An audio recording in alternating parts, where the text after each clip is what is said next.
comic book fans, Kevin Gibbon with you once again for another episode of Comics Let's Talk. If you love comics as much as I do, you're going to subscribe to my channel. I review comics for Comic Crusaders. I also have my own franchises, Adolescent Radioactive Samurai Platypi and Carl Vincent Vampire Hunter. They're available on Comics Central, Indie Planet, and Comixology. Check them out. Stay tuned to this broadcast for more information. Also, like the Facebook pages for each franchise for more information. Check out my Patreon site for some neat original artwork and shows that you won't find on YouTube. And today, another Halloween episode. We're going to look at the history of zombies in comic books. And let's start by going back to 1944 and Solomon Grundy. Grundy is a fictional character usually depicted as a supervillain in DC Comics and an anti-hero in the DC animated universe.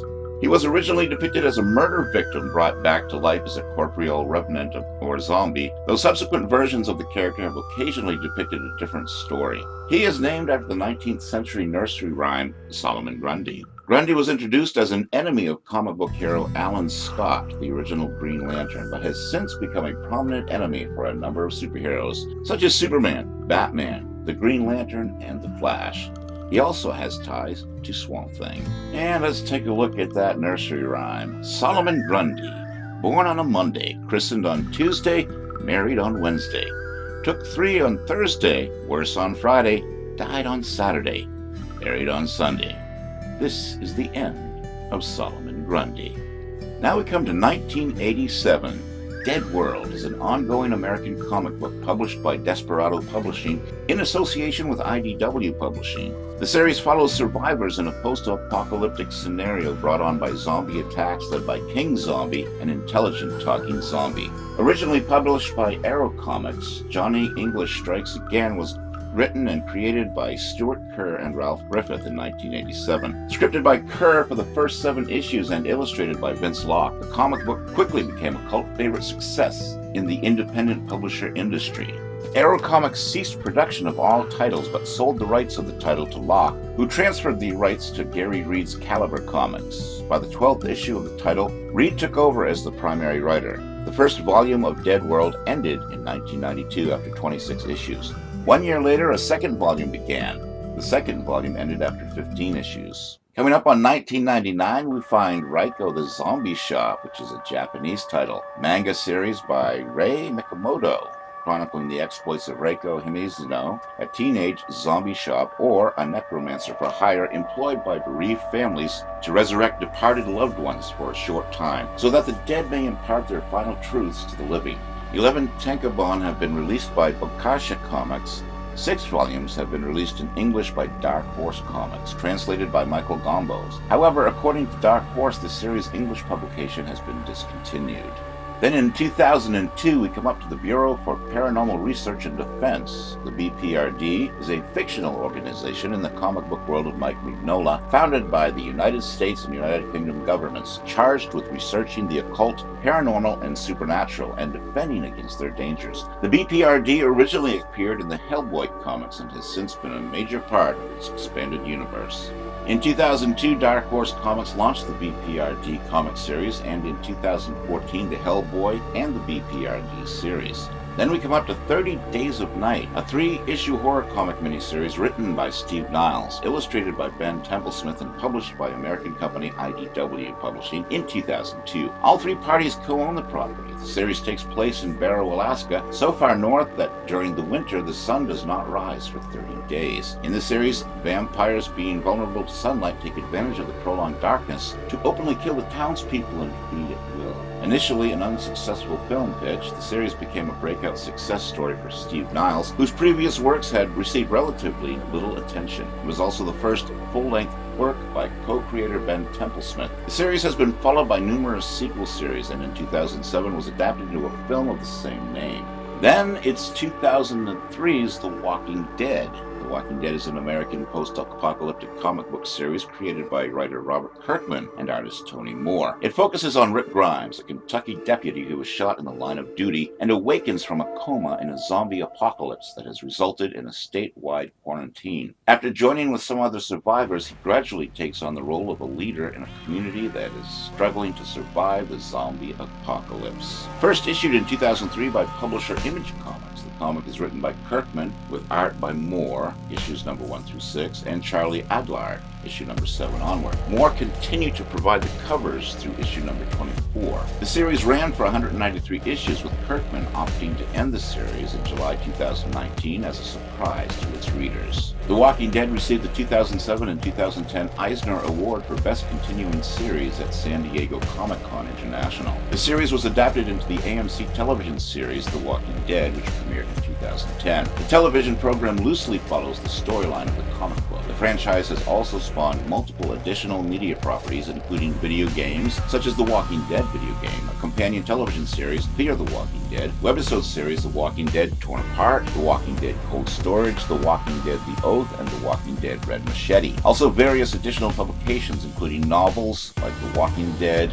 Rise of the Governor. Coming up on 2004, 2000 AD produced a Shaun of the Dead strip called There's Something About Mary, which was written by Simon Pegg and Edgar Wright, with art by Fraser Irving. It was published as part of the run of film and followed Mary, the first zombie, and other characters. Shaun of the Dead, There's Something About Mary by Simon Pegg, Edgar Wright, and Fraser Irving in 2000 AD. The DVD extras include the 2000 AD strip In the Zombie Gallery with raw meat section by Irving, 3 new strips drawn by Oscar Wright and narrated by the characters, which fill in the plot holes appropriately plot holes within the missing bits section. According to Dave Wallace from the Daily Review, Mary starts to get the feeling that she's being watched as she walks home from her dead-end job in a supermarket. She soon finds out that life is full of surprises. A special story tying into Shaun of the Dead's upcoming cinema release, scripted by Space Meisters Pegg and Wright and appearing in 2000 AD, seems like a fanboy's dream. Having been treated only to a glimpse of the upcoming film and trailers and TV spots, this short story serves to whet the appetite for some gory, realistic, and distinctively British zombie action, with perhaps a raised eyebrow to boot.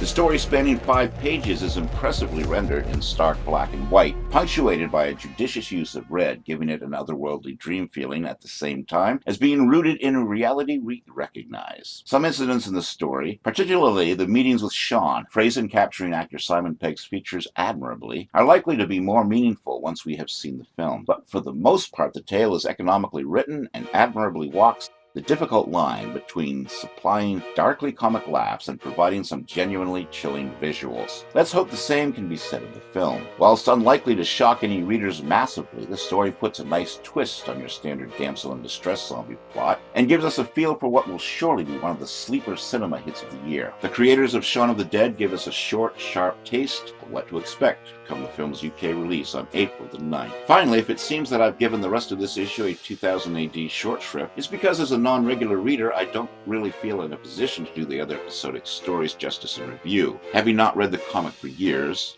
the promise of involvement of the space team was enough to lure me back for one final issue. I found it fun to revisit old favorites. Dread's still there, sour-faced as ever, and there's the standard mix of cool black and white sci-fi and fantastical color stories. But I was a little disappointed with Pegg et al. Seemed to have forced out Tharg's letters page this month, my favorite part of the comic all those years ago. The final word, the world's first rom-zom-com, sells itself well on the basis of this nifty marketing idea. An enjoyable story in its own right, but sure to work more effectively when coupled with the release of its big screen counterpart, showing promise for the concept in comic form as well as in cinemas, an idea which must surely by now have crossed the collective minds of Pegg and Wright after seeing how effective the story was in print. There's Something About Mary seems destined to become a must-have DVD extra come the release of Shaun of the Dead in the home format, and provides a fun reason to revisit 2000 AD for longtime fans with a particularly nostalgic affection for this proud title. Then we come up to Remains, which is a 5-issue comic book limited series published by IDW Publishing in 2004. The story is written by Steve Niles and has art by Kieran Dwyer. Remains is about a post-apocalyptic world run with flesh-eating zombies. In 2005, we get Marvel Zombies. The series of titles begins with 2 Ultimate Fantastic Four story arcs,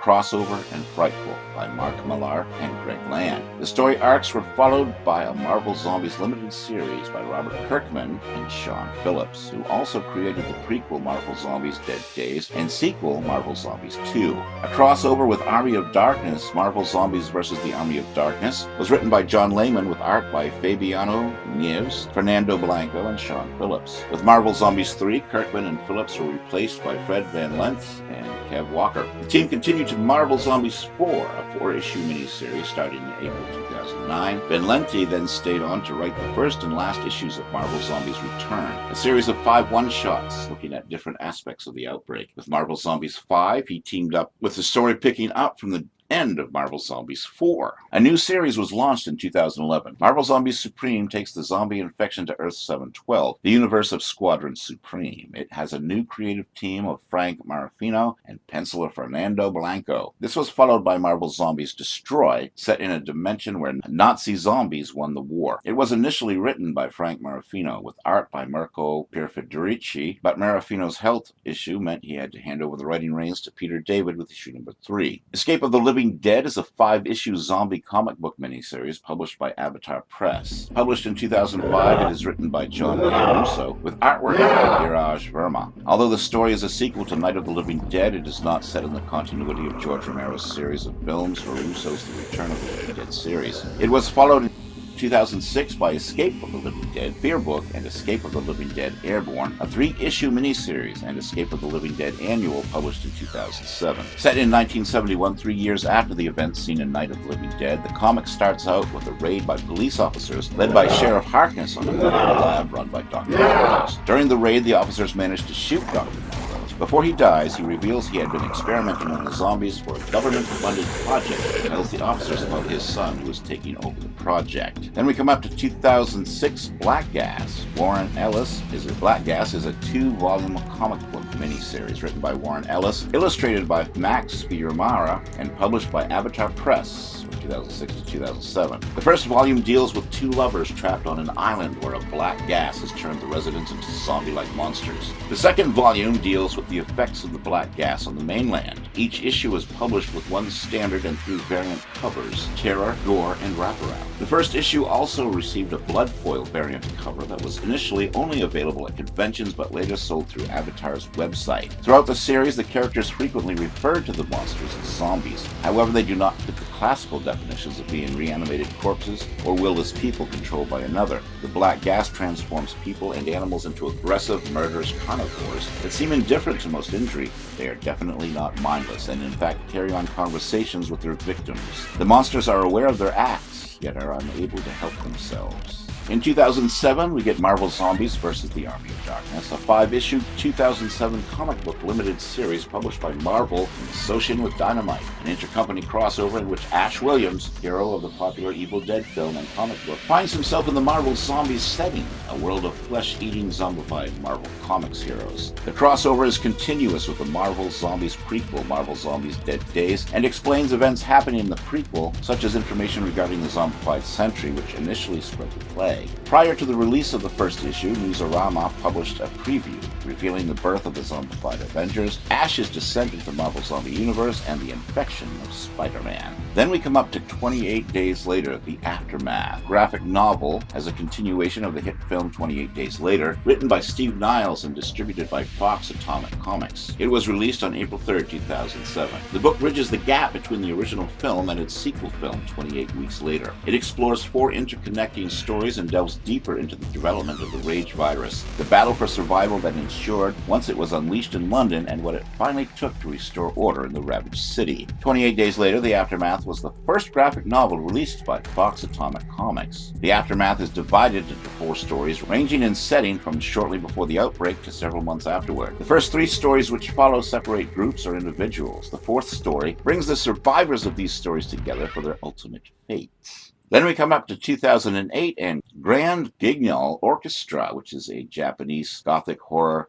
shoujo targeted towards girls manga series written and illustrated by Kari Yuki, appearing as a monthly serial in the Japanese manga magazine Basatsu Hana Tuyum. From the August 2008 issue to the June 2010 issue, the 18 chapters of Grand Bignell Orchestra were collected into 5 bound volumes by Hakusensha, together with Yuki's romantic one-shot manga Camelot Garden, which had appeared in the April 2008 issue and published from February 2009 to August 2010. Set in a world where a worldwide epidemic of a virus has turned part of the population into gugnolls, zombies which resemble marionettes, Grand Bignell Orchestra focuses on singer Lucille and his orchestra, which destroys the gugnolls through music. At the 2009 New York Anime Festival, Ms. Media announced that it had licensed the series for an English-language translation. It published the series under its Sojo Beat imprint from October 2010 to December 2011. The series has also been translated into other languages such as German and Mandarin. Bignell Orchestra has been positively received by English-language readers. With 3 volumes placing on the list of the top 300 best-selling graphic novels, the series has received a range of reviews from English-language critics. Yuki's illustrations and premise were generally well received, with criticism of the series focused on the narrative and page layouts. In 2009, Blackest Night came to us, American comic book crossover storyline published by DC Comics, consisting of an eponymous central miniseries written by Jeff Johns and penciled by Ivan Reis, and a number of tie-in books. Blackest Night involves Necron, a personified force of death who reanimates deceased superheroes and seeks to eliminate all life and emotion from the universe. Jeff Johns has identified the series' central theme as emotion. The crossover was published for 8 months as a limited series, and in both the Green Lantern and Green Lantern Corps comic titles, various other limited series and tie-ins, including an audio drama from Darker Projects, were published. Then there's the Black Lantern Corps, which is a fictional organization of corporeal revenants resembling intelligent zombies or Jingjai, appearing in comic books published by DC Comics. Related to the emotional spectrum, the group is composed of deceased fictional characters from the publications in zombie form that seek to eliminate all life from the DC universe. Prior to the Blackest Night event, Black Hand,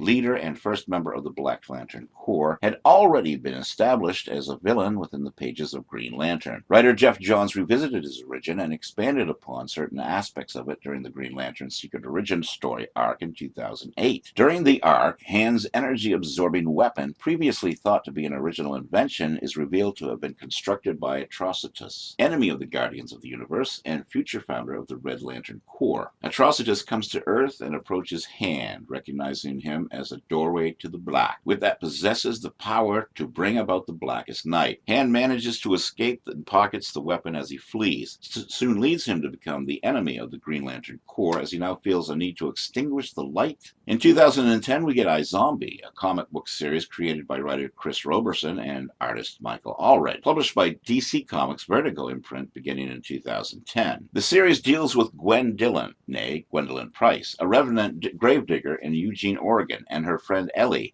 a 1960s ghost, and Scott, a weird terrier. iZombie was nominated for the 2011 Eisner Award for Best New Series. Gwen can pass for a regular girl, but she needs to eat a brain once a month to keep from losing her memories and intelligence. As a gravedigger, she has plenty of access to recently deceased people. When she consumes their brains, she inherits part of the deceased's thoughts. The monsters in iZombie are explained via the concepts of over and undersoul. The oversoul, as in Ralph Waldo Emerson's The Oversoul, is seated in the brain, contains the thoughts, memories, and personality, while the undersoul, as in Michael McClure's poem Dark Brown, is seated in the heart, which contains the appetites, emotions, and fears. Ghosts are thus bodiless oversouls, poltergeists, bodiless undersouls, vampires, bodies without undersouls, thirsting for emotions, and zombies, bodies without oversouls. Revenants, like Gwen, are unique in that they possess both oversouls and undersouls, and souls can infect the living, which accounts for the possessed and werewolves and the like. The characters of iZombie first appeared in a short story in the first House of Mystery Halloween Annual, and iZombie's story was also included in the second House of Mystery Halloween Annual. iZombie is an American supernatural crime drama television series developed by Rob Thomas and Deanna Ruggero-Wright for the CW. It is a loose adaptation of the comic book series of the same name, created by Chris Roberson and Michael Allred and published by DC Comics under their Vertigo imprint. The television series premiered on March 17, 2015, and ran for 5 seasons, ending on August 1st, 2019. It follows the adventures of a doctor-turned-zombie named Olivia Liv Moore, a Seattle police medical examiner who helps solve mysteries. Coming up on 2011, we get 68, which is a monthly comic book series created by writer Mark Bignell and published by Image Comics, about a zombie apocalypse set in 1968 during the Vietnam War and the peace movement against the war. The story follows the survivors, both military and civilian, in both Vietnam and the United States. The series is marketed as various limited series for each story or one-shots. The origin of the comic dates back to 2006, when the comic simply titled 68 was published. The ongoing series started in April 2011, and the original 2006 issue was republished in October of that year as the Encore edition. Then we come up to Drums, which is a 2011 supernatural comic book limited series created by writer El Torres and artist Abe Hernando and Kwai-Chang Cranio. The series was published by Image Comics between May 2011 to September 2011 and consisted of 4 issues. Drums follows FBI Special Agent Martin Irons as sinister forces work against him while he investigates the mass homicide of practitioners at a voodoo ceremony in Florida. The series follows FBI Agent Martin Irons. When one of the seemingly dead victims rises as a zombie, Irons must find out what exactly is going on and why. Then we come up to 2012 and Alpha Girl, which is an American 5-issue comic book series written by Jean-Paul Bonjour and Jeff Renning. Published by Image Comics from February 2012, Renning came up with the series after viewing an old billboard for a Debbie Gibson perfume, with Bonjour comparing the main characters of Judith to a female version of the Evil Dead franchise's resident hero, Ash. Alpha Girl follows 17-year-old Judith during a zombie apocalypse set during the 1980s. Judith and her brother Buddy were orphaned by a young age by the death of their drug-addicted mother and were placed in separate foster homes. Her brother eventually landed in juvenile detention for attacking a foster father that was molesting him, with Judith resorting to selling used tampons, bodily fluids, and other personal effects in order to raise money for a lawyer to free him. After a cosmetic company botches an attempt to create marketable pheromones, women have begun attacking any men they see and devouring their flesh. As Judith makes her way to where her brother is imprisoned, she comes across several different survivors, such as teenage Frank and fast food worker Penny. The group brings in several new members, such as Judith's former boss, only to quickly lose most of them to either zombies or trigger-happy men willing to shoot at anything vaguely female. The group loses member after member until it's just Frank, Penny, and Judith. They run into a group of male vigilantes that shoot at the group due to Penny and Judith's gender. They jump off a bridge to escape them, losing Penny in the process. Frank and Judith manage to make it to Buddy's detention center, unaware that the vigilantes are also en route to the same location in order to rape the female inmates, who they mistakenly believe will be uninfected. Judith frees Buddy, who opens the doors to all of the prison cells in order to free the male inmates, so they will not die from lack of food and water. This also releases the female inmates, who are infected and attack the vigilantes and the male inmates. Judith, Frank, and Buddy manage to fight their way out and drive off together. However, when Judith and Frank are sleeping, Buddy is shown to be mentally unstable, as he is shown to be discussing plans to murder Frank. Then we come to Revival, which is an American horror science fiction comic series created by writer Tom Seeley and artist Mike Norton. The pair work with colorist Mark Engelart and cover artist Jenny Frieson to produce the series, which was published by Image Comics as 47 monthly issues, released between July 2012 and February 2017. It has since been reprinted in both paperback and hardcover editions that contain multiple issues. Set in central Wisconsin, Revival follows the aftermath of the dead coming back to life. The story is centered on Detective Dana Cypress and her revived sister M, as it touches on religious, moral, and social themes. As they investigate, they find M's murder to be closely linked to the revival. Although the creators always knew how the central mystery would conclude, the exact length of the series was determined by sales. The series has received mostly positive reviews and sold through multiple printings. Revival was nominated for 3 Harvey Awards in 2013, and Frieson was nominated in the Best Cover Artist category in 2013 and 2015, in part because of her work on the series. Critics praised the series for being distinct from other zombie comics, but later faulted the story's pace and sprawling cast. By the end of the series, sales of individual monthly issues had fallen nearly 78% from the first issue peak. In late 2012, Seeley and Norton were approached by major networks to develop Revival into a television series. While similar projects were produced at that time, none were based on Revival. A film adaptation was announced in early 2017 to be co-written by Seeley and produced by Shatterglass Films. Diamond Select Toys has released a Minimet toy of M. Cypress. Now we're up to 2013 and Afterlife with Archie, which is a comic book published by Archie Comics beginning in 2013, depicting a zombie apocalypse that begins in the town of Riverdale in an alternative reality. It's written by Roberto Aguirre-Sacasa with art by Francesco Francavilla and is inspired by a zombie-themed variant cover which Francavilla did for an issue of Life with Archie. The comic is Archie Comics' first title to be sold only on the direct market, that is, in comic shops, as opposed to on newsstands. It is also the company's first title not to be aimed at children and is rated Teen Plus, as it includes content and subject matter never explored in any previous Archie title, including extensive realistic violence, some gore, necrotic themes, disturbing scenes, and moderate language. The comic was conceived not long after Archie Comics officially dropped the Comics Code Authority standard from their entire lineup in 2011. Issue number 8 was the first to feature the company's Archie Horror logo. The Archie Horror imprint also publishes 4 other series: Chilling Adventures of Sabrina, Jughead the Hunger, Vampironica, and Blossom 666. The titles share several characters, but they are not directly related to each other. Then there's The Last of Us, American Dreams, which is a 4-issue comic book series based on the video game The Last of Us. The series was written by Neil Druckmann and Faith Erin Hicks, with illustrations by Hicks and coloring by Rachel Rosenberg. The series was published by Dark Horse Comics between April and July 2013. A collected edition was published in October of 2013. Like the game, the comic is set in a post-apocalyptic world overrun by zombie-like creatures infected by a mutated strain of the cordyceps. The comics serve as a prequel to the game, chronicling the journey of young Ellie and her meeting with another young survivor, Riley Abel. Druckmann chose Ellie as the focus of the comic due to the uniqueness of her birth and upbringing in the post-apocalyptic world. Hicks joined the project after discovering Ellie's role in the game, considering her an unusual character to include in a survival horror game.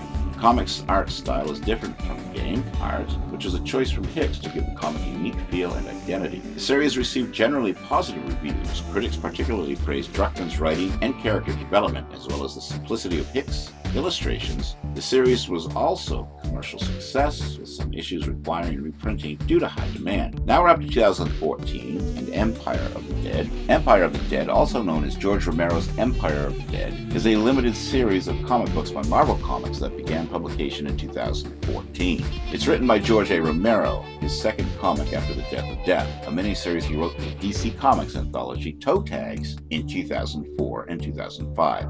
Empire features zombies similar to those in the Living Dead series of films. One way the series departs from the films is that vampires are also part of the story.